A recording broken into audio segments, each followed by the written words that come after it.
Nobody's listening, right? Hi, Andy. Hello.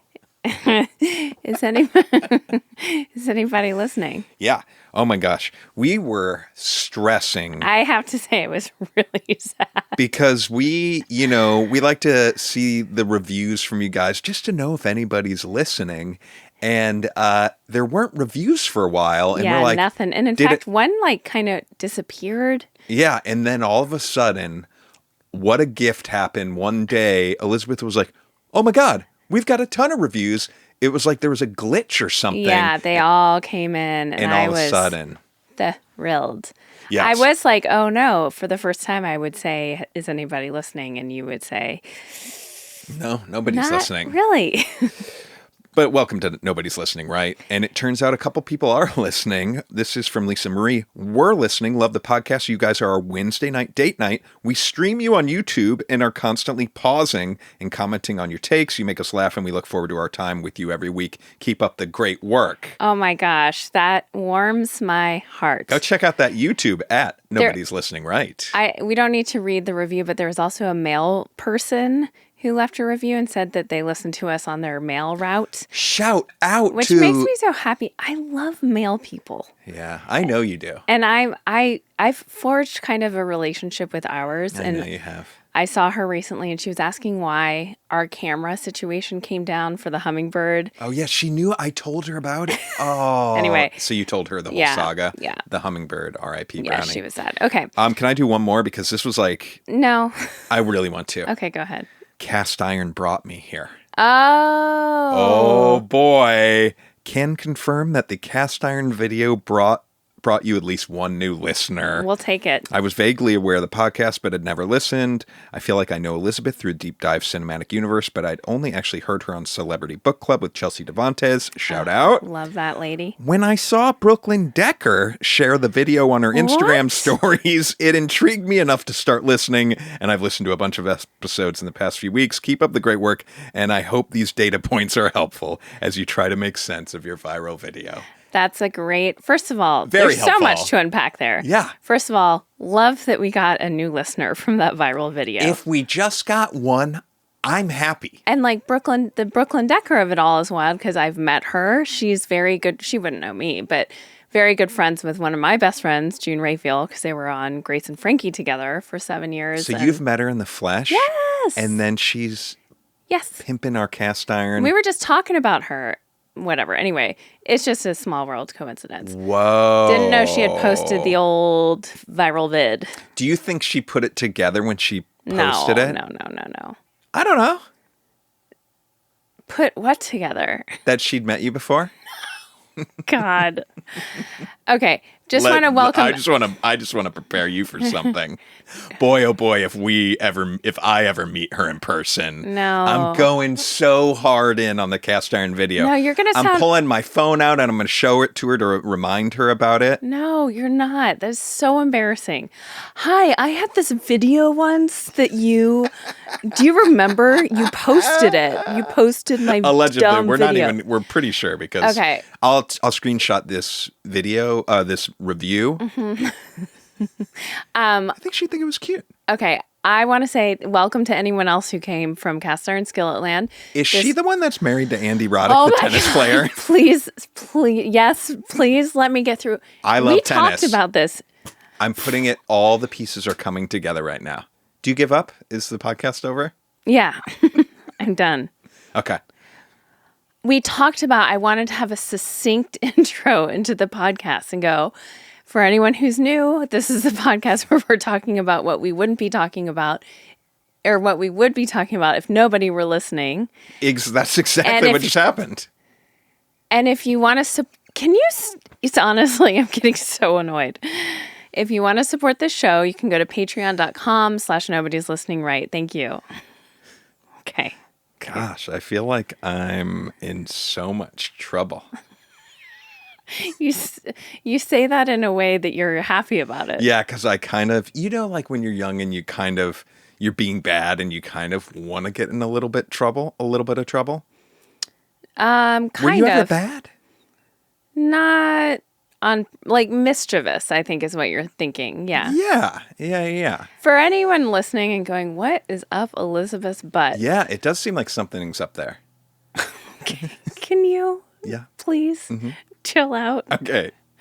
Fill me in because this is almost like I should know what's going on and I don't really know You what's already going on. know what's going on is that I had a weird morning where I had this like very intense allergic reaction and I feel kind of drained and my whole body was itching an intensity.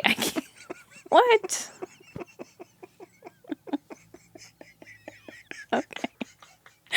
Okay. I might walk. I might go on strike on this podcast. It's so funny because I know I remember that happened. That was a couple hours ago. But you're saying it, two things are making me laugh. One is the ailments that we have on this show. You're just like, and you know what? My legs were, I mean, I want you to get into it, to explain it. But it is kind of funny. But I didn't know you were still in that headspace. Like, you're telling me, like, I needed to be, I guess we're just not matching each other's energy is what I'm trying to say. Anyway, yes, I had a very big allergic reaction. So tell me about the allergic reaction. First of all, I will say I have a very strange allergy, which is called cold urticaria. I'm allergic to cold. Once again, I'm a lemon. And what it does when I get into cold situations is I break out in hives. It can be very itchy. Like going skiing is kind of a weighed risk I have to take. And I basically, why are you laughing so I don't much know. at all I'm this? in a really fun, playful mood. I'm sorry. Okay. So this is an ailment I have. And I don't know why it's so funny, but it is, I guess, to you. And so this morning I went for a walk and Was it cold? no, it wasn't cold, but I thought it was something like that. I thought I was going to have hives. My legs were itching like so fucking crazy. It was painful itching. How far into your walk were you? Like 20 minutes, And just out of nowhere? kind of out of nowhere it came on. And I feel like you're fake showing I'm not. sympathy. Okay. I don't even want to talk about it. So, Really?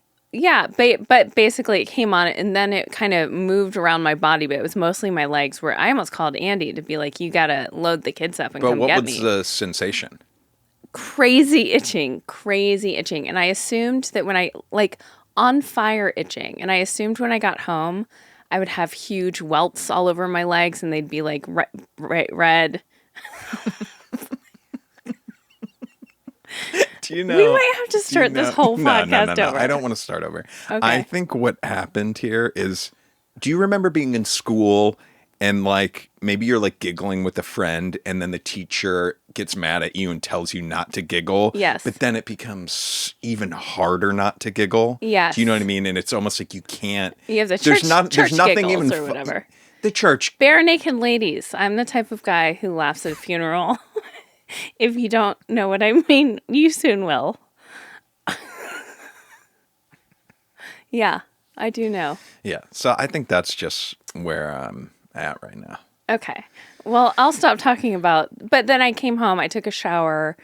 There was no rash. That was what was crazy is I was expecting and my skin looked normal. And then Was the itching though? Okay, recently, I think it is good that we speak about this because one thing that we have learned is we have gotten messages for listeners that has illuminated some of our ailments over the years. So I've had a not similar, but I've had a thing recently where going to sleep, my right leg has been very tingly at night. Yeah. So I've been like kind of looking into that world of like tingles, and it seems like there's all sorts of things that can cause the tingles. When you say on fire and itching, my skin. like the outside. Yes. So really you were like, there is going to be hives, welts, Yes. redness, Yes. raised skin, even like something's happening. Yes. And nothing. And nothing. So I took a shower. I took a Zyrtec, and now it's gone. But I feel drained the way you feel after. I mean, I used to get this if I had major allergy attacks and my eyes were itching and I'm Yeah. sneezing and stuff. Afterwards, you feel like you're coming back from like being sick. Yeah. So that's where I'm at. And that's why my headspace isn't as playful and fun. But actually, I feel better now having talked about it. Okay, so I have a question for you. Okay. How do you spell the word dilemma? Dilemma. Great. Have you ever seen it spelled Dilemna? Dilemna? Yes. No. So that's how I thought you spelled it. What? Yeah. Okay. Hold on. So much so that when the spell check came up on it, wrong recently. I was like, what the fuck? You spelled dilemma, Dilemna. It's a weird spelling for that word. That's why I remember it. I'm a horrible speller in general, right? So for me to feel adamant about knowing how to spell something is weird and rare. Yeah. I went on a fucking Google deep dive. Okay. And we might be getting into Berenstain Bear effect I land. literally was just thinking about that.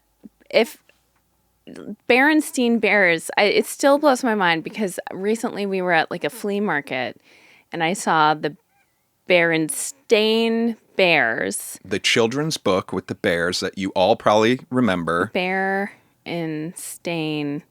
It's spelled, it's not even bear, it's Berenstain, which I would have bet $1 million it was if I had it. Berenstain Bears, and it was spelled Berenstain Bears. bear and Yeah. steen. Yeah. And so it's been called the Berenstain Bears effect. It's also similar to the Mandela effect, which was a thing that people, for years, so many people, if you ask, like, when or how did Nelson Mandela die? They're like, he died in prison. Yeah. Right? He did not. Is that news to you? Well, we went to the prison, I mean, in South Africa. Yeah. Where, He didn't die there. Huh. So that's a huge one. That's like probably the biggest one. Where did he die? I'm not sure, but he was out of prison. Huh, okay. But, okay, so Dilemna, if we will, I thank God was not just completely wrong. There is lots of documentation, one of it being spelled that way in publications, on Dilemna? big news outlets, in old books. Wow. But it is definitely the wrong spelling. And I found this one website that had like a graph of like its use over the years with that spelling. And you see like it's like hovering in the 1900s through the 60s. And then in the 70s, it starts creeping up. And then it spikes big in the 80s, 90s, and then starts falling down. Interesting. Which might make sense that I, around that time, learned the word. And I did find some people like, a lot of people that claim that spelling are like, my teacher told me that's the way to spell it. Like, and that's a similar memory I have. It's like, it's a weird spelling. This is how to do it. Mm-hmm. There's some theories that was just wrong and that people could have mistaken it because it's an easy typo, an M and an N. Mm-hmm. And then also people are saying that it could easily have gotten cleared up after the 80s because that's like the real advent of spell check, right?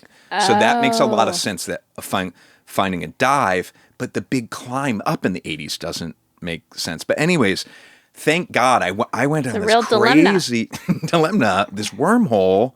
But I'm just curious if there's anyone out there like me that spells it Dilemna. So curious, yeah. Well, now you know, though. So going down this wormhole, I found an old Cosmo article with a few different Mandela effect things. Do you want me to like quiz you to see? Oh, please. Okay, ready? By the way, Nelson Mandela died in Johannesburg at the Houghton Estate. He was 95 years old. Yeah, 95. Wow. Okay, so Berenstain Bears is big. Mandela is big. Let me see if I can find one. This one's kind of silly. When do you think Outkast Miss Jackson came out? I don't feel like this one qualifies. This is Cosmo for you. I mean, I'm sorry, Miss Jackson. Woo. I'm going to say 2001. Yeah, it was released in 2000. This says a lot of people claim it was released in the 90s. That's really dumb. How can they go from Mandela Effect, Berenstain Bears to Outcast, Miss Jackson? I don't know. They're grasping at straws. Okay, but this one I thought might be good for you. The peanut butter. Jif. I love Jif. Did it used to be called Jiffy? No. You would be correct here. Let's abort this list. They don't know what they're talking about. I have a question. You just reminded me about talking about being in school and having the church giggles. Yeah. I just had a flash of a memory, Yeah. a core memory. You know, we moved from San Francisco to St. Louis when I was 10. Okay. And I don't remember that much pre that time. It's like that was a delineation. And I was just reading about like why some people don't remember anything about their childhoods.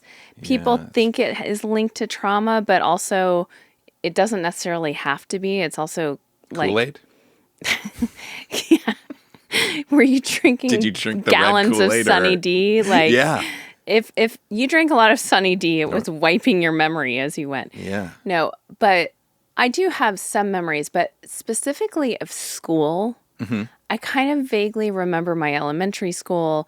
I've told the story about the kickball wall falling down during a very windy day, and the janitor had like the superhuman strength to lift it up so that a kid could get What time frame do you think that was dragged again? out from under that. I think I was in second grade. Okay. He saved this kid's life. And I think, although also now that I have kids, I feel like seeing the world through their eyes, in my mind, I also remember people going, and, you know, Sarah kicked the kickball under, and that also saved his life because that gave it like a little buoyancy. And all of this stands out in my mind so much. And like, wow, he was so strong. He lifted that up. It saved his life. Yeah. But like, also could it have been that people were just speaking in hyperbole and like Oh, yeah. they just playground went talk. on they just went on with their days, and I was like, I just witnessed Yeah. a miracle happen and a life saved, and you know what I mean? Sure. So anyway, one memory. But the memory I wanted to ask you about is I remember the most shame I've ever felt as a kid. Yeah. Actually, now I'm remembering another moment, but the one was with my teacher. It was fourth grade. Yeah. My parents had given me these books, Where Do I Come From and What's Happening to Me? In fourth grade. Yeah. Okay. I mean, that's the age that... Okay. Did you not have any I conversations? think I had the What's Happening in My Body book for boys. Maybe I did have it in like fifth grade. I didn't. Well, you I didn't- didn't you hit didn't puberty hit until I was puberty. 18, so it was all irrelevant. But What's Happening to Everybody's Else's Body book for boys is what the book I should have This gotten. is what you can look forward to in 10 to 12 years. Yeah. But anyway, so there was on different pages, there were drawings. I think this was What's Happening to Me. Okay. Because Where Did I Come From had these hilarious, speaking of Berenstain, old school drawings of like a woman and a man going to feel have like sex in a bathtub I feel and like stuff, we've and like looked these her up. boob is peeking out, and they're both like middle aged, and like the man looks kind of, it's like a first draft of a Family Guy type look. Anyway, so And you found did you find those titillating at all then? or no? no, that one Confusing. I was just, I mean, I was left with the impression that people have sex in bathtubs a lot. And look at you now. What are the chances? Okay, so the other one, though, had these sketches, and it was like, you know, you've seen those like caveman drawings where it's like from like gorillas into cavemen into Oh, man, yeah, totally. and then they go Yeah. from like crouching up to walking. Of course. It's lined up like that, except it goes from like baby to old man. And it's frontal detailed drawings of a naked, and it was for women too, but I was less interested in that. Naked men, and I was so interested in all the junk that's out there. Yeah, yeah. And so I brought that. What? When you set up the cavemen up, I thought you were going to just say it was just like the stages of an erection. That's what I thought you were going. I was like, wow, that's weird. It seems like you'd only need 2 pictures It's for like that. But those flip books where Yeah. you draw the thing and you slowly make it up and Yeah. up and up. Okay. No, it was human bodies. Mm-hmm. And I found it so fascinating. I also found it funny. Like, back then, I knew that Sure. dicks were funny. And so I brought the book to school Mm. and I was writing dick jokes in the margins Okay. and passing it around. Okay. And I got caught. And I was a good kid. I didn't do things like this, but my Yeah. teacher caught me. And God bless her. I don't remember what her name was. I do, but it's funny. I remember so vividly we had been doing an under the sea theme, like her classroom was under the sea. Okay. I had made a manta ray out of paper mache with my group, and like it was hanging from the ceiling, and I thought it was so magical. And I remember sitting in that classroom. Everyone else went off to recess. I was asked to stay behind, Yeah. and she sat down and she gave me the book, Yeah. and she was very kind to me, and I think was trying to mitigate as much shame as possible. But I have never felt so ashamed. I You're felt like bright beet red. such hot. a pervy little fuck up. Like, I felt so humiliated. And, lesson learned, I didn't do that again in that class. But, but that was one. And then my other shame that I just was remembering, and I want you to bring up some shames as well, was I may have been in like kindergarten or first grade. Different times. This was the 80s. Kids would just be out all day, doing our own thing. And I spent a lot of time over at my neighbor's house. And I also questioned how much time I was spending at neighbors' houses. Like, my mom would just let me go over to random neighbors' houses all the time. Not random. Not random, neighbors' like houses. friends that they knew. That's true. Yeah, Yes, that's a good point. Not random. Yeah. But this was our next door neighbors, and it was Mrs. Russie. She was so sweet, and she had a couple of older kids, teenagers, and I would hang out there all the time. And I don't even remember what the words were exchanged, but she basically had to like force ask me to leave. Like, Oh, the neighbor. yes. Yeah. Because you were And being too much, or you were there too long? I was, or... yeah. I mean, I think she didn't want another fucking kid around all the time. And once it clicked for me, I said, oh, yeah, that's okay, because on Saturdays, my family takes a shower together anyway. Do you know this story? Yeah, it does ring a bell. Wait, how old were you? I was little. I was probably like 6. I must have been in first grade or kindergarten. Yeah. I said, my family takes a shower together anyway, and I went home. Luckily, she knew that wasn't the case and called my mom, and they had a big laugh about it, and then it became like a story of lore. Yeah. But I was just trying to find a graceful way out of a situation when I realized I was not wanted there, and I had overstayed. It's the first time I realized I had overstayed my welcome. Right. Wow. And you felt it. I felt it. I had a porno tape incident in 4th or 5th grade. It wasn't my porno tape. It's interesting that you use the word porno. I mean, that's what the tape is, but like now it's just porn. Oh, yeah. I think then it would have been a porno tape. Okay. And it wasn't mine. I got like adjacent in trouble, sort of, because Whose was it? Where'd you get it? I'm going to tell you, I'm not going to say the name for reasons that it doesn't really matter, but I think you probably know this person because I went to middle school with them, and then they also went to a school you and I went to. They had an Acura, and their dad lived in a hotel. Yes. Okay. So somehow, and my memory's a little foggy about this, but so he had the porno tape. How old were you? I think 5th grade, 4th or 5th grade. Okay, so 9 or 10. No. 12, 11 or 12. Okay, so like 6th grade, probably. 5th grade. 7th. 5th grade is 10. I really think 4th or 5th grade. 4th is 9. 10. 4th is 9? 9, 10. Let's say 5th grade. 5th grade actually makes sense. 5th is 10, 11. Let's say 10, 11. Okay. You were seeing a porno tape at 10, 11? Yeah, it would have been 5th or 6th grade. So that guy had a porno tape, which kind of, if anyone has a porno tape, It kind of breaks my heart. Makes sense. That's too young to be. I mean, luckily it's not the pornography of today. I'm sure it was tamer or... It was a tape. I don't know if it was a real porno. It wasn't like a softcore. Was it an acting? Was there stories and stuff? Oh yeah, probably. Yeah. That's what I mean. It's not just like you're watching flash images of like 800 screens pop up at once and like No, yeah, we're in a people different... are getting choked and stuff. Like It wasn't anything like... Jesus Christ.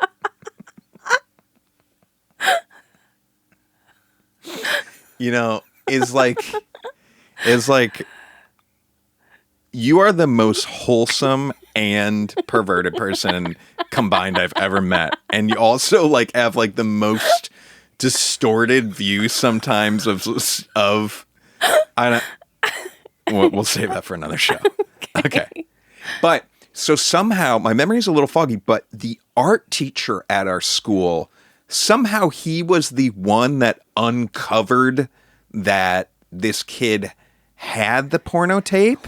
what? Which doesn't, like, now All of this almost seems like smells bad. This seems like a weird mystery that, like, I'm like, I wish I remembered why he found out. But anyway, so the kid got in trouble, and then it was revealed that, like, I had seen it, and I'm trying to think who the other couple kids were. Anyway, so it came down on me, but so it was I was so freaked out when my parents sat me down and were like, do you know anything about this porno tape or whatever? Parenting is so different now, though. Mm-hmm. It's like now I would hope if a teacher finds out that a 10 or 11-year-old has seen or has a pornographic anything is immediately saying, like, the parents need to be held accountable. How did this kid get this? Well, I think Why does this kid have this? I mean, it's similar to like, I do think it's really damaging for kids to be exposed to that sort of sexualization Sure. at such a young age. Yeah. I mean, very damaging. Yeah. And the kid shouldn't be in trouble for having that's the negligence of someone else. Right. Well, and when I say in trouble, I don't know what the aftermath was for the kid. I can't remember. And when I say me bringing up the story was just the shame. I was so scared, so embarrassed, and thought might be in big trouble. All that being said, though, getting back to your point, I do think I actually think probably 5th, 6th grade, 7th grade is a pretty normal age for when, I'm not sure if it's the same for girls, but start seeking that stuff out.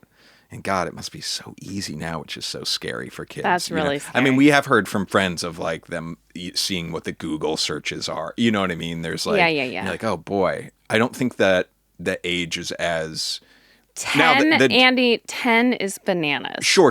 But 10 is not good. But I can remember it would have been 7th grade because I'm thinking of these particular kids I didn't know till 7th grade. I mean, all slumber parties were like, can we stay up late enough to see if there's like, softcore porn on Skinamax. Really? Oh yeah. 7th grade, 8th grade boys. Are they getting erection? Like, you who didn't start puberty until 18, did you get erections then?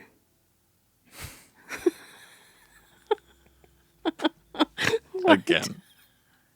It's like... What? It's not a stupid question. But it's just the things, some of the things that you know, and then some of the things yeah, totally. You get erections. Well, yeah, I know that obviously, but I mean more like sexual erections. Yeah. Are they all sexual erections? I don't know. No. Well, you get like morning erections, like men of all ages do. Mm-hmm. You get some of those like, whoa, where did that erection come from erections? You get the like, oh my God, I got a random erection in class. How embarrassing. I hope like the bell doesn't ring right now kind of erections. In 7th grade? Sure. I mean, maybe For not. you? I mean, again, stop shaming my late puberty. Well, no, But no, I think even for me, but I would guess more common for people that are hitting those hormones earlier. But no, I think for me too. I think you get random pop-ups. But yes, are people that are watching the Skinamax, porn. There was one that we always wanted to find that we knew was funny at the time that we saw called Taking It Off. And it took place in Who's we? Friends, like middle school friends. Yeah, but like there was one kid whose house had this. No. It? Taking It Off was like you had to stumble on Taking It Off on Cinemax at the right time. Okay. You had to luck into that. You stumbled on it more than once. Yes. Here's a big question for you. Uh-huh. Did you and your friends do this at your house? I'm sure we tried to find Taking It Off at my house for sure. But did you watch Skinamax at your house? I don't remember if we had Cinemax at my house or if we were just relying on late night HBO. Okay. But anyways, Taking It Off. Yeah. The premise, my biggest memory of it is a lot of it took place at a laundromat. Uh-huh. And when this one song would come on, the clothes would start coming off. Uh-huh. And I think they even did filmmaking wise, just did it in reverse. Like I think it would just start going in reverse and they were taking it off. But that was the whole gimmick of that. I think there was this song and then everyone would start getting naked if this certain song would start playing. Oh, so it was like strip poker, but it's like strip musical chairs, but instead of finding the chair, you're taking your clothes off? It wasn't a game. It was just like you're at the laundromat and all of a sudden this song starts playing and you start looking around and everyone's taking their clothes off because of the song, I think. Okay. I'm going to find it. I'm going to try to find it because I think it's like a really famous soft porn. And that kind of porn, there was no like, you didn't see penetration. Okay. I don't think. People were doing it. Yeah. But that's all you need. God, how the hell did we get Okay, here? well, I do have a question for you as parents. I mean, that means that those conversations need to be had sooner than I think I would have guessed. Yeah, maybe. How are those conversations going to go? We got to get some intel from our friends with older kids. When does that start? Yeah. And there's probably a few different theories of when is the time and to talk to them. how early, did the conversations go? We already talked to them about like not watching videos on other people's phones, not watching if someone wants to show you something on your phone, like from older kids especially, because it's always an older sibling. Well, I mean, the older sibling thing's horrible. I mean, I was fucking scarred by Texas Chainsaw Massacre. And that was not even from my brother. That was from like a family friend situation. Yeah, the older fucking kids can really wreak havoc. Our kids, though, I feel like our kids might almost be too sheltered when it comes to some stuff. They are so sensitive, and which is not a bad thing at all. But there is like, do you know what I'm saying? I do, and we had a recent experience, and the disappointment that was radiating off of your body because our kids are very sensitive to anything like negative, people getting hurt, which I appreciate. I think it's like really fucked up that people watch these videos of people getting seriously hurt and find it hilarious. Mm-hmm. Like, she fell, whatever. Yeah.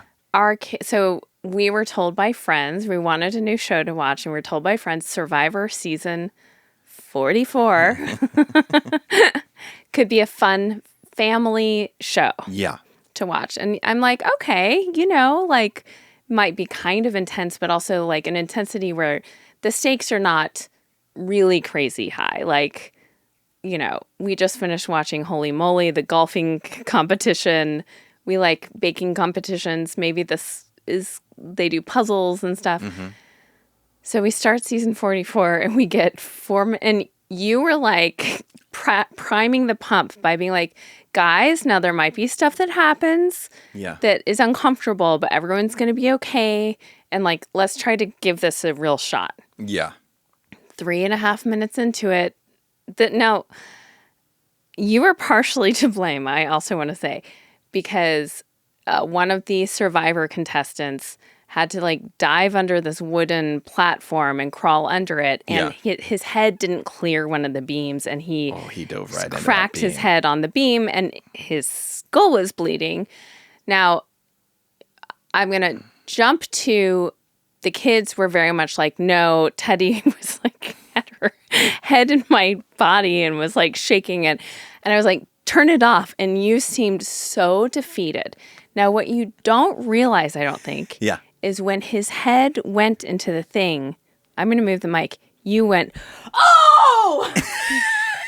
Your reaction, you have these outsized reactions that scare the shit out of everyone. Yeah. And so you actually, like, I think if there had been no reaction, it still is unlikely we would have continued. But your reaction sent waves of terror through the home. And then you sat there so disappointed that we couldn't get through this show. Well, I said to everyone, I said, listen, we're going to just get through the whole thing. Let's give this show a chance. And then it was like 3 minutes in, it was already over. Yeah, but so frustrating. Can you take some responsibility for? Yeah, I guess like, so. I can't. You had a reaction. I have to tell this story. You were washing strawberries for our children. And, you're getting through the strawberry carton. And I hear from the other room this like, like crazy reaction. And the kids were right there. And I'm like, oh my God, are you okay? And you're like, yep, just a really moldy strawberry. Yeah. And you put the strawberry down the disposal. Our son now doesn't eat strawberries. Yeah, he won't eat. I ruined strawberries for him. So you need to You check say that. You say that, but like, there's not much I can do. It's just how I'm kind of wired, and I'm visceral like that. And I don't know. Yeah, I guess. And I that's know just it who is you hard are. for you guys because sometimes you're like, "Whoa, is everything okay?" And I'm like, "Yeah, just stub my toe. It's Yeah. not that Oh bad." God, heaven forbid you stub your toe. We think a beam has crushed you. But it's not. Here's the thing. This is what's so frustrating and annoying with you about this is I'm not. It's not that I'm overreacting or trying to milk it or anything. It's just my instant, authentic reaction. And now it's like this thing where it's your way of interacting with this character trait is frustrating. Okay. But I'm not going to change. Well, that's just my authentic reaction to your authentic reaction. Touche. Yeah. Is that the right use of that? I think so. You know what? I will honor that as long as can you honor me? Yeah, I can honor it, but I'm going to call it out if you then act disappointed in us for... Well, here's the thing. If I'm going to be honest, the other reason I was kind of disappointed is I am like, they are starting to get to an age where I don't want it to become a problem or an embarrassing thing for them. Like, they get scared very easily from stuff.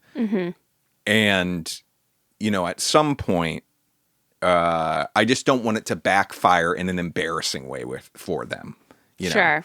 But we're probably not there yet. Yeah, I'm also like, it speaks to their tender hearts. Yeah, they're so sweet. They're sweethearts. They are sweethearts. Will you tell the story of what happened yesterday? Yeah. Outside? Yes.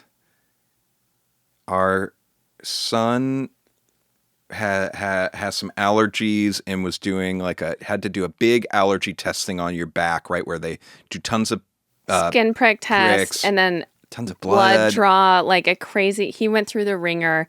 I will say this. I want to shout out this program because Yeah, it's pretty incredible. It's absolutely incredible. For anyone out there who has kids, because I think it's only for kids right now, but kids who have food allergies. Yep. It's the Food Allergy Institute in Southern California.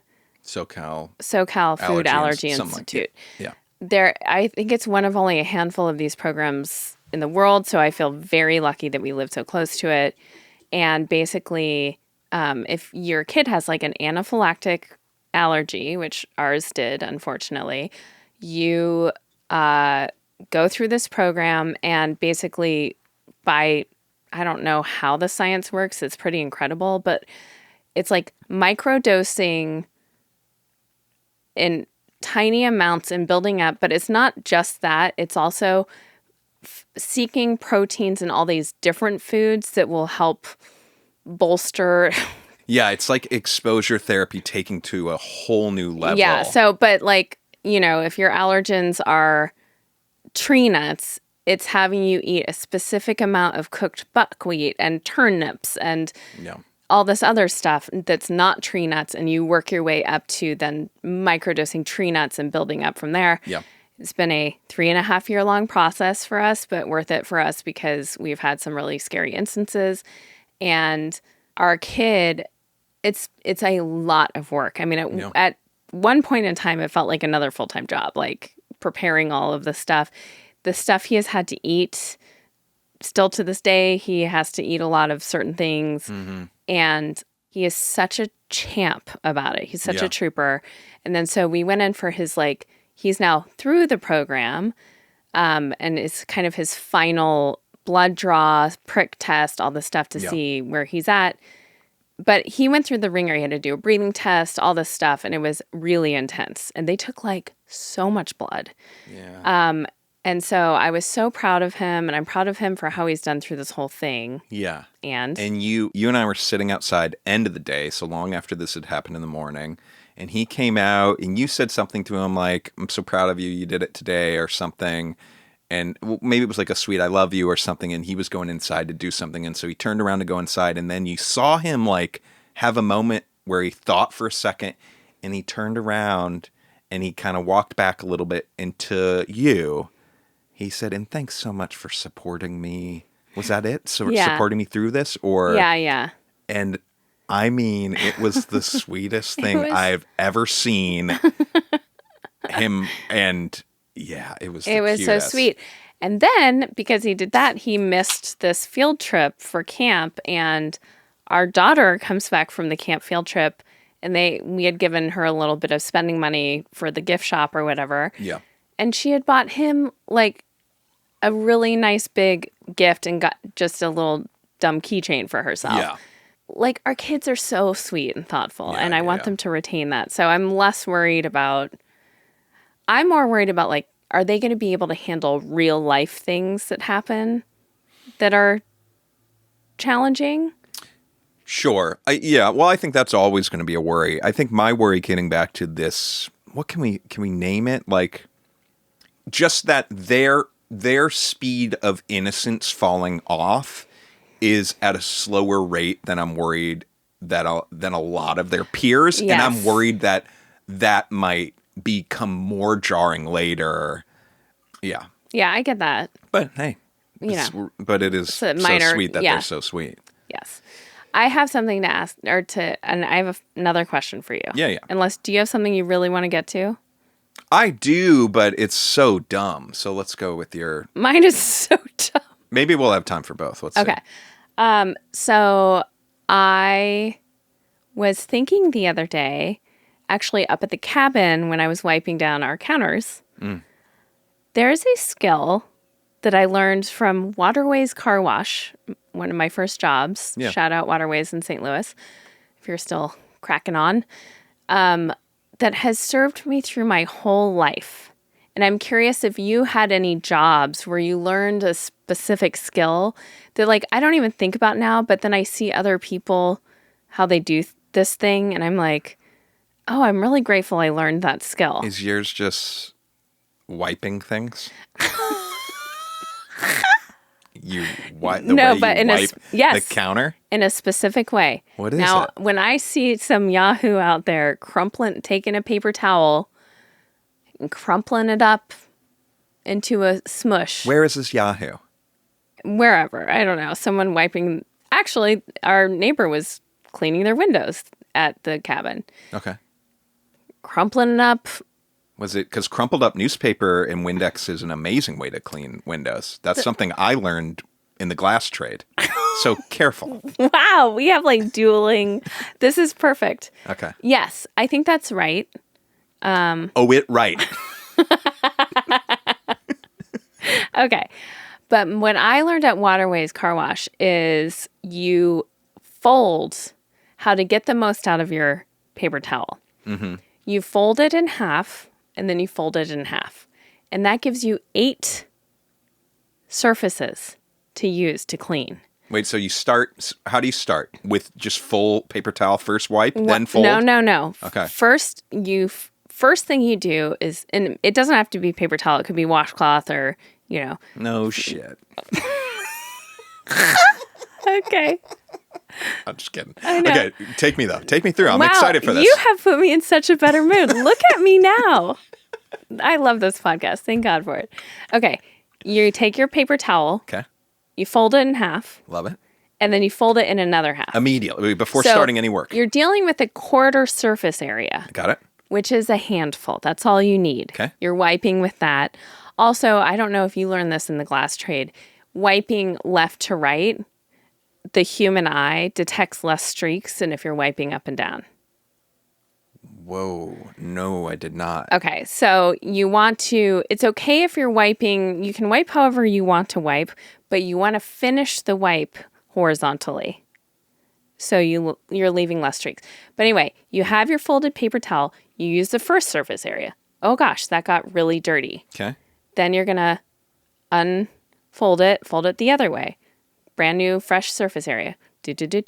That's dirty now. Flip it over. Do. That's dirty now. I'm going to inside out this and unfold it and refold it. Now you have 4 more. Whoa. I love it. It's great. I might have to do a video and show how to do this. So that's something, and it served me when I was a waitress. Mm-hmm. It sure as hell served me when I was a terrace gardener. Now as a mom and a clean freak, it's great. And I realize not everyone knows this hack. No. And what's interesting is I don't think I've ever noticed you do it. Are you always doing it, or is this something that just dawned on you and you the skill resurfaced last weekend at the cabin? I'm doing it for a big job. If it's really dirty and I'm really going at it, I'm doing it. If I'm just wiping up one little spill, then, I'll just use a dish rag and. Yeah. So, do you have any skills like that you learned? And you mostly worked in the glass and shower enclosure. Yeah, and I also trade. I also used to make screen windows and screen doors. Not something that really is that applicable to my life. I can get a sticker off of glass with a razor blade. So that's a handy skill. That sometimes. is something that drives me crazy. Okay, not to rag on IKEA again, but you can figure out how to break a human being's spirit in your store and still have them walk out having spent $350. But you can't figure out how to put stickers on things that when you peel it off, don't leave half the sticker and then require a half hour of someone's time. And those dumb ass stickers that you can't get off drive me. Can't we do better? Well, it's also, I've noticed lately when they're on things that you're this is the most annoying thing that could then have a sticky residue on it, like a water bottle or a bowl. Yeah, you're what the fuck are you thinking? Hey, if we're going to rant on that stuff, though, the fucking blister packs packaging for things if you buy a flashlight at Costco or something. Yes, but they don't want people to steal it. Is that what it is? I don't know. No, I don't. I would love to know why that kind of packaging exists that's so hard to open That up. when you cut it with scissors, it like will cut you. You're going to injure yourself. That's a great question. Surely we can do better. Okay, one last dumb thing. Okay. You know what? Let's actually save it for maybe next week because it sort of involves F1 Drive to Survive, the best show on the planet, which we'll probably want to talk about. Yeah. And we might have more things to talk about it. Oh, I'm so in it right now. We just, if anyone wants to get a head start, so this might make sense if and when we ever do talk about it, we cannot recommend. We're so late to this party. Yeah, People have been We're talking recommending about- this yes. forever. There's like 5 seasons of it. Right. We're finishing up season 4. Do we care at all about race car driving or F1? No, not a bit. Is this one of the favorite shows we've ever watched in our lives? Yeah. It is so Yes. fucking good. I'm like, yeah, it is unbelievably good. I want to find out who the filmmakers are who did it. It's a docuseries, obviously. Because the way they craft these stories is so genius. Yeah. And now having watched 4 seasons of it, luckily there's one more for us and hopefully it will continue into eternity. I know that, like, I know how much it probably took to choose which stories to tell and how. Right. And they nail it. Like, it is so well done. Yeah. Let's put a pin in it though, but go Okay. check it out if you're curious about that show. And again, you do not have to have any interest in race car driving to Right. get sucked into this. Also, another little announcement. If you want to join us for a live stream Yeah. on Patreon, it's this Saturday at 4 p.m. PST. We're going to hop on there and welcome any patrons to submit questions we can discuss or anything like that. But July 15th. we're going to have a little happy hour Patreon live stream, which will be fun. And I mean, not to hype it up too much, but is our bonus episode out at That the taping day. of this? Oh, our bonus episode will also be out that day. On Patreon. And it's pretty gnarly in the best way possible. It's one of your favorites, I think. Yeah. Yeah. I get check very that out. uncomfortable at one point. Elizabeth gets very uncomfortable at one point. Yes. So that's intriguing. to anyone. Patreon.com/nobody's listening right. All right. Well, everyone, thank you for listening. Andy, I love you. Thank you. You spun this around. I did it? You did it. It was looking It was so real grim. bad. And I want to apologize. That's not fun for anyone. It's not fun for you. It's not fun for our listeners. I feel really bad. But hopefully you hung in there with us and I'm on the other side of it. And I hope that everyone is. So, That's great. thanks. All right. Okay. Good night. Good night.